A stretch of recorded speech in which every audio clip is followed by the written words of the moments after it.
Okay, so you asked for it, you got your projects. We did the welder review video that went over well, and you guys said we want some more of those reviews, so we thought we would buy the cheapest plasma cutter on Amazon and try that out. So here we go. Let's turn it on first, okay?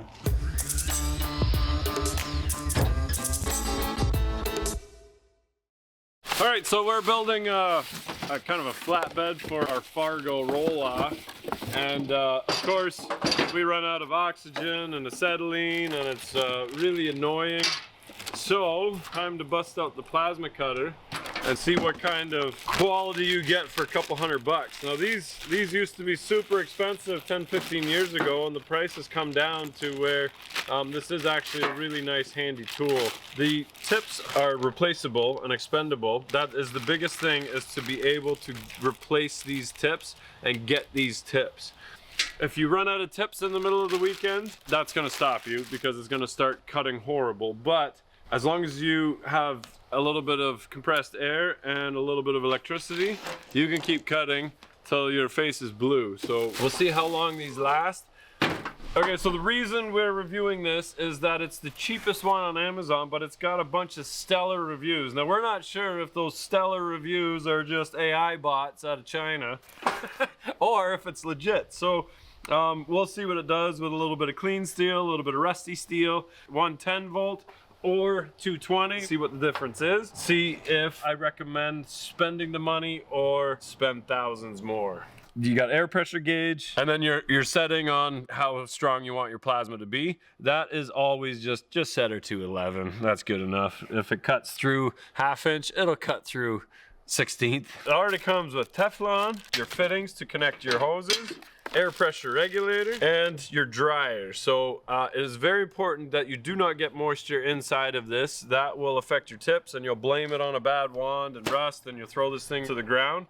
But it is just a hose with hose clamps. Once in a while you got to make sure that these don't back off, but it's nice that it comes with this already, and you can adjust your air pressure. You can see this has a taper in there, an inverted flare, and that seals on this inverted flare right here. We can screw that on, and you don't even need tools because it's got this nice plastic coupler that goes on. The positive goes to this little connection here. The plug for the trigger, this will tell it when to turn on. It is detented, so it can only go in one way. And then the ground, it's got a little knob on it, so you stick it in, you twist it, and that's all it takes for the back half, or the front half, sorry. We've got air in, air out, and then this little fitting here goes with this short little tube, and that plugs into this little guy. I think it's a bit of a drain or something. Comes with a little bracket to mount it off the back so it's not flopping around. And now you do need tools. Looks like a 10mm. So your air fitting from your shop would go into your in, and then everything else is supplied for your outs. For the proper size, you got to get one of these adjustables. It's metric on this side, and if you spin it over, it's imperial on that side. So it does both sizes. For that little guy on the back, it already has Teflon on the fitting, so you don't even need to do anything. Just spin it in and tighten it. Oh, sorry, that was imperial. Okay, and then we'll put a little bit of tape on these guys.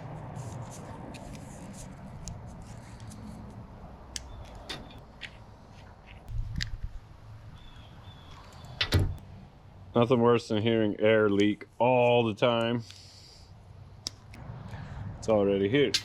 Look at that, they even give you extra parts.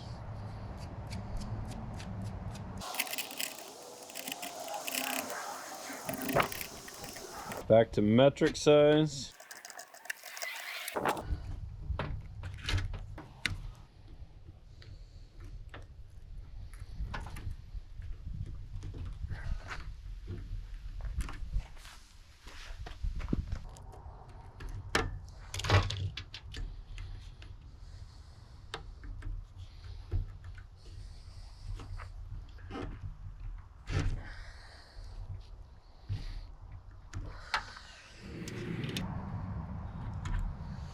All right, there we have it. Super easy assembly. Still get at the on-off switch. Okay, so my only gripe so far is that this ground cord is about as long as my leg. Oh, that's kind of annoying. Yeah, we got air into the back. Let's turn it on. Let's see if it makes noise. It does. The fan's going. That's on 220. It's making some noise.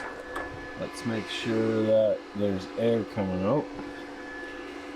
We'll go plus. Minus.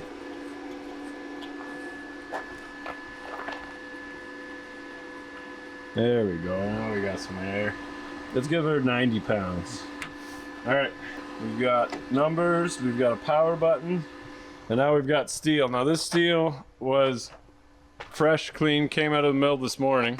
But we live in Ontario, Canada, and things rust before your eyes. So I'd like to say that everything we do is nice, but we're going for this like rusty theme. We've even already rusted our headache rack. Even though everything is brand new on the bottom of this truck, everything's painted nice and clean. We got kind of a patina cab on there, and then we want a kind of a rough looking bed. So I want these plates to be able to hold my headache rack, and then we're gonna build that out a bit and put like a winch on there, and it's a nice headache rack. So I did clean a little bit of steel up. You can see how pitted it gets. That's about 4 hours worth of work. I'd like to work with new steel. I don't know what that's like. Maybe someday when I win the lottery, I can buy brand new steel. But for now, we're on a budget, which is why we bought this cheap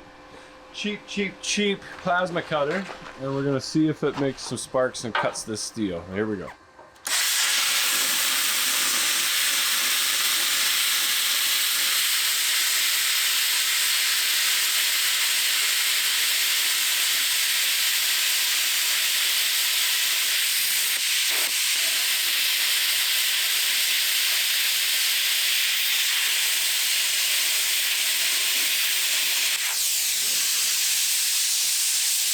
Holy cow! I did not expect that. That's working amazing, other than maybe I'm pulling too hard on this. That is pretty cool. That is a nice clean cut. I'll go from the other end and try not to cut it right in half, because then everything falls and becomes a mess. But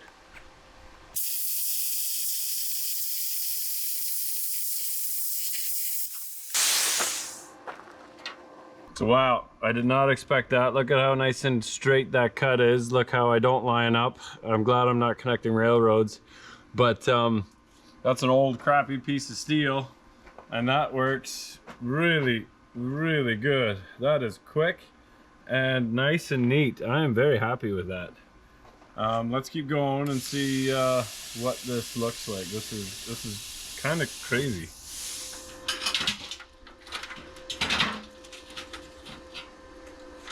Okay, so I had to run and grab some more steel, because what I'm gonna do is build a little platform to come out and go like this with some gussets on it that will center the cable that pulls on that hook, and then my winch is gonna mount on the top of that. And then we're gonna have a battery off to the side which will power the winch, and a bunch of lights that will be controlled through Bluetooth, and lots of other stuff, but that doesn't involve the plasma cutter. We got this 6x5. I think this is 1/4 inch now. It's 1/4 inch.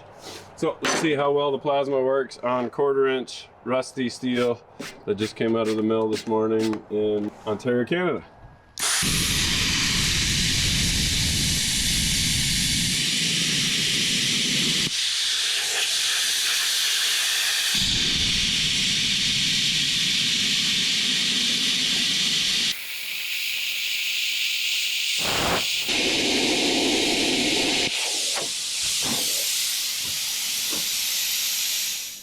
Is that all the way through? I don't know if that's all the way through.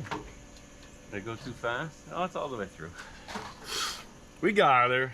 So I cut it all the way through, nice and straight. I don't know what happened in the beginning there.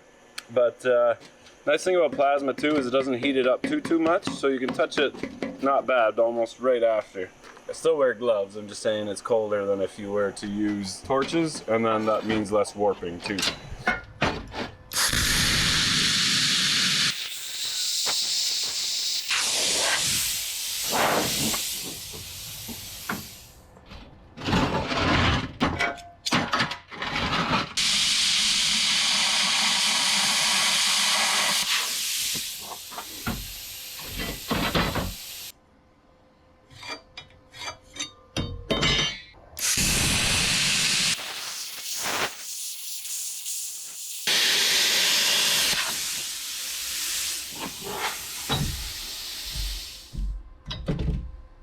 Okay, so on this steel, it's starting to, I don't know whether the tip's already getting dirty because of my rusty garbage, but the flame is starting to go sideways, and then it's starting to get kind of uneven, and it's having trouble cutting through this whole quarter.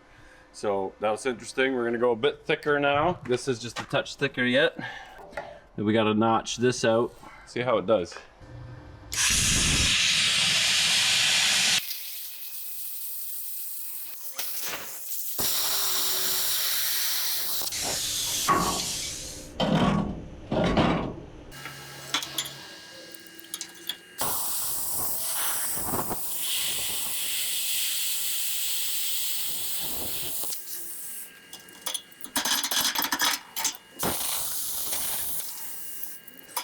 Okay, so basically cut 2 of these plates on the 45s and everything that I needed to, but now I'm starting to have to go over it twice before I can cut all the way through. I can still cut a nice straight line.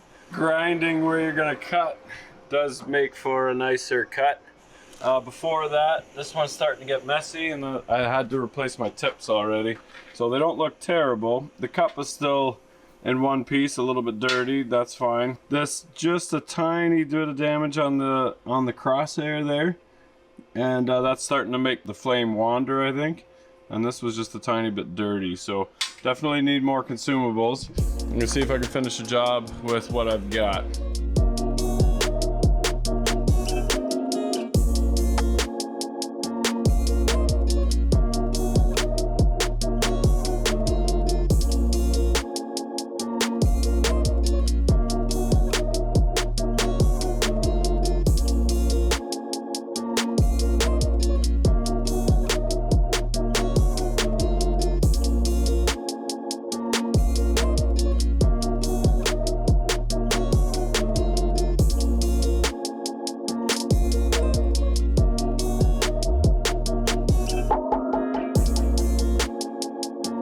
Okay, so the winch is on. The small problem though is the nuts get shoved into here and you gotta spin it from the bottom. I'd like to close this all in and then put the round bar on there. So bolt this on, the last thing that I do before I close it in. But we've got everything welded nicely on the inside here. Vince is gonna come and just do the last little bit on the outside. I'm confident in my welds, but his welds, not gonna lie, are prettier than mine. And he says I can get there. I just need like 10,000 hours of helmet time and then I'll get there too. But I'm gonna close this in and then that's it, we're done.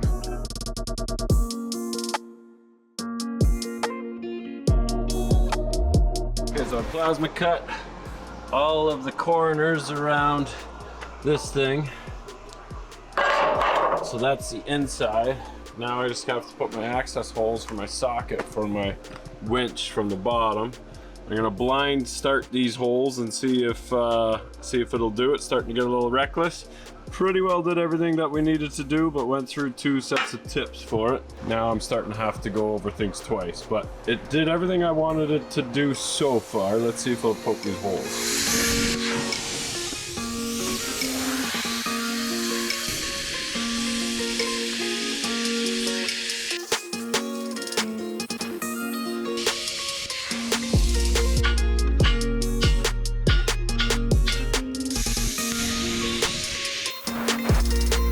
So even though the plasma doesn't get as hot as torches, you still need to protect your face and your hands. Grab a nice welding helmet and some gloves and protect your eyes and pretty face. I got these at Princess Auto. Got to make sure you're protected.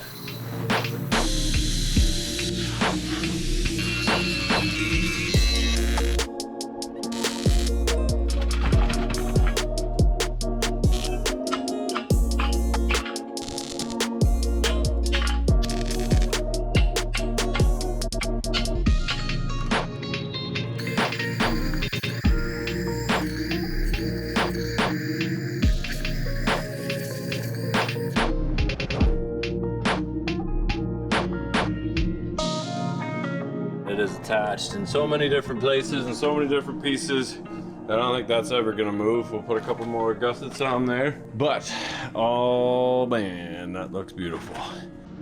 These are pretty straightforward machines, and building the Fargo roll-off, that flatbed, I did go through 2 tips and then I ran out of tips. So we did a review on this machine. This is a plasma cutter that I bought probably 12, 13 years ago, and basically obsolete now. This thing weighs, I cannot lift this thing up with one hand. I just cannot. This thing probably weighs 50 pounds. This thing weighs probably about 10, 15 pounds. Not quite a bag of potatoes. The thing is, you couldn't find the consumables for this giant machine, so I had to replace the wand. And basically, it's just your gas or your airline coming in, and then your electric, and then a trigger. So I bought this wand off Amazon probably 4 years ago. Lo and behold, it's the same tips as what is on this current one. So when I ran out of tips, because we bought it over the weekend and didn't buy more consumables, I just went into the shop, seeing if they were the same, and this wand that I bought 4 years ago is still the same as this one. So I used all 3 pieces for that, actually. So that's nice to know that they're using common parts, and just because you buy it now and you can buy consumables for it now, I feel that in another 5 years you'll still be able to buy consumables. So that's a big plus. The negative clamp is also the same, and is also a lot longer. Here's that one. Compared to this one, it's about twice as long. So now I can fix the problem of that short cord and just use this one, because this is exactly the same. Nice and tight in there. And now we've fixed the major problem with that one just by robbing it off of another unit. But that kind of tells me that these are universal parts. This was a 50 and this was a 60, but she still went up to 52. So it's a 52. I'll scratch that out and put a 2 there. Let's pull this cover apart, see what's going on inside there. We'll pull the trigger apart, make sure that, you know, when your trigger doesn't work, that's frustrating, because this tells that whole thing to work. And if this doesn't work, kind of like your wife. If you didn't have a wife, who would tell you everything that you're doing wrong, right? Okay, so I'm not going to pretend to know what's actually going on inside of this thing, but I don't see anything that strikes me as odd or out of place. The one thing I noticed was there's actually Loctite on the screws. I don't know if you can see it with the camera and grab that, but that little bit of blue there, that's Loctite holding the case in, and then the feet go around it. You can see it got rained on already, but everything looks really dry inside, so that's good. There's no evidence of water down and below there. We got a shut off for our air. Our air just comes in and goes to the gun, and this little hose at the back just goes through for your gauge at the front. All the soldering connections look really good.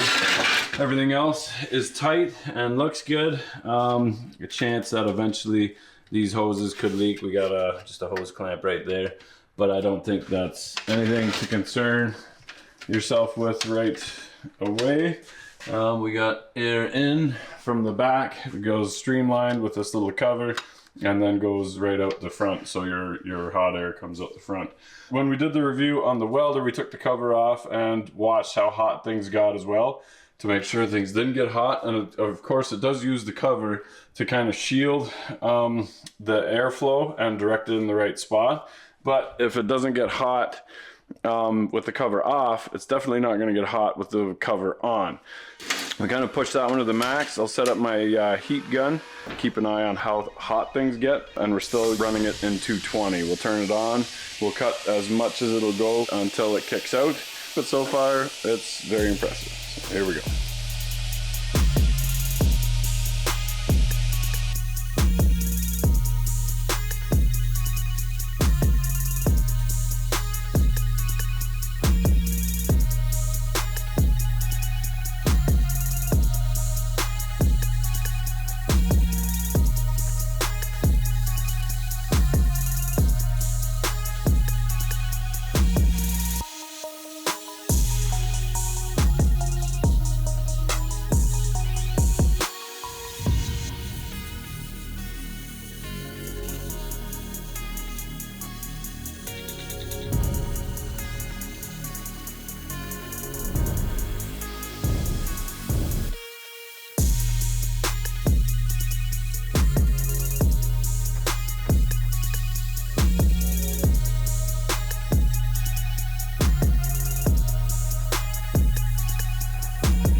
So we got the main part, there's 205 Fahrenheit, so just 220, and that coil is 220, and you guys 120.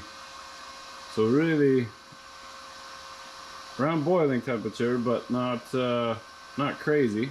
Okay, so we got up to about boiling, this warming up, and then this coil right there. But it cooled down after about 2 minutes. It was right down to about 70 degrees again. Now we cut about 10 feet of 1/4 inch thick plate, so that's about 20 inches here. So we got about 20, and then 40, 60, 80, 100, 120 inches of 1/4 inch.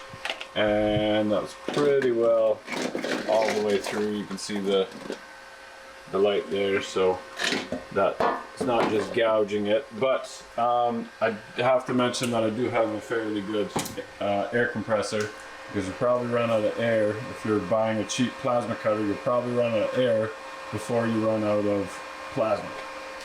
So it passed that test. Let's do a little bit with, I just saved a little bit for 110, because obviously half the volts is only going to get you half the power. So I highly still recommend 220. So to go to 110, it's just this plug that has the adapter in it. Alright, so the machine automatically knows that you're in 110. We turn it on, and away we go.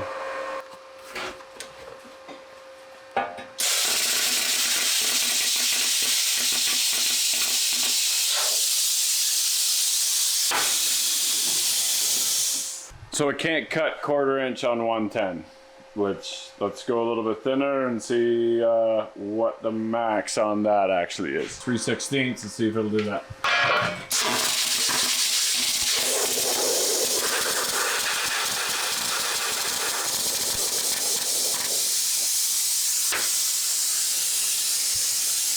It's just not happy on 110. It's meant to do 220, which is what I thought. It just doesn't sound happy. So I don't know whether I got it too hot already or what, but we can crank the power down a little. Let's turn it down to 30 and see if that changes anything.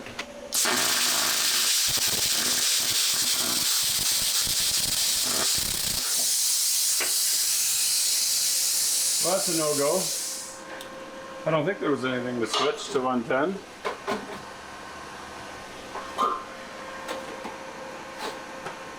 I'm gonna try 20.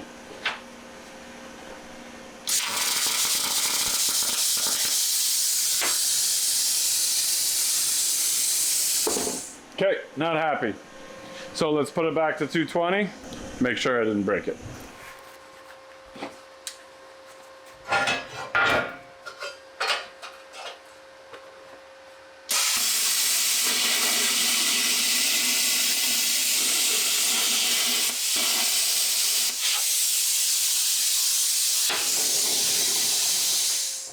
Okay, good, I didn't break it.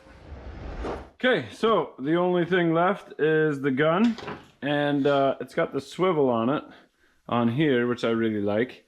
And then it still has a little bit of a protective hood. I don't know what this really does, but at least it swivels around a little bit and is able to protect it a little bit. So I do like that. Let's see what the insides look like.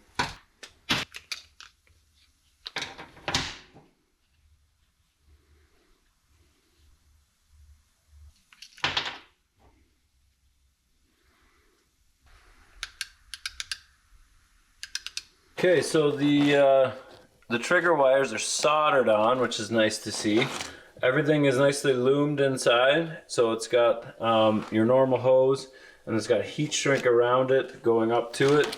That wire looks like it was pinched. It was laying on top of here. I don't think that was the point, but it doesn't hurt it, and it keeps it from coming loose too yet, so maybe that's on purpose, I don't know. And then this is that swivel I was telling you about, so that protects it way down low. So if the trigger goes, it'll be a pain to fix, because you gotta put new ends on it. Trigger is molded plastic, and it doesn't feel like the chintzy crappy plastic, so I think it's pretty decent. Little black spots, what's that for? Oh, so that's your molding on the outside. You got your guard. which nobody really cares about. It looks like they did a decent job. The only grievances I have is there's an air leak at the back with the fitting that they give you, and that's this little guy in the back here. That needs to be an NPT, and it's not an NPT, so this fitting is wrong, even though there's tape on it. And other than that, this lead is too short, your ground. But if you can fix those two little things when you first get it, I think you got a decent plasma cutter. I feel I already got my money's worth just building the Fargo flat deck. We're putting a compound turbo DT466 and a 65 Fargo on a International 4900 roll-off frame. These little things are so nice that if you have a crew and you need these things, incorporate the cost of it into the job and expect it to be complete garbage by the time you're done, and not worry about it falling off the back of a gator or being dragged behind a side-by-side while it's getting moved from one part of the factory to the other, or whatever it takes through the mud. Like I said, not everything is in a nice clean shop all the time. So these plasma cutters are nice for gouging steels as well. So if you need to cut a weld off, you can just gouge it, because the flame only goes so far. So you can turn the flame and see how much penetration you want to cut that weld without going too deep into the metal that you're doing. So I hope this review has been helpful. I really like this thing. I'm going to send that thing to the scrapyard. It's obsolete and a dinosaur. Half the size, a third of the weight, and a nice little unit. So I'm happy with that little plasma cutter. Comment down below if there's any other tools you want me to review. We've done a pile of these since the beginning of the channel. We've been reviewing tools, and these are great little starter tools, the welder and the plasma cutter. Check out the welder review as well. These are nice little inexpensive tools to have some fun with in the garage and get you out of a jam. Appreciate every one of you. Lots of cool stuff coming up. Keep an eye on that Fargo, and we'll see you on the next one. Here we go.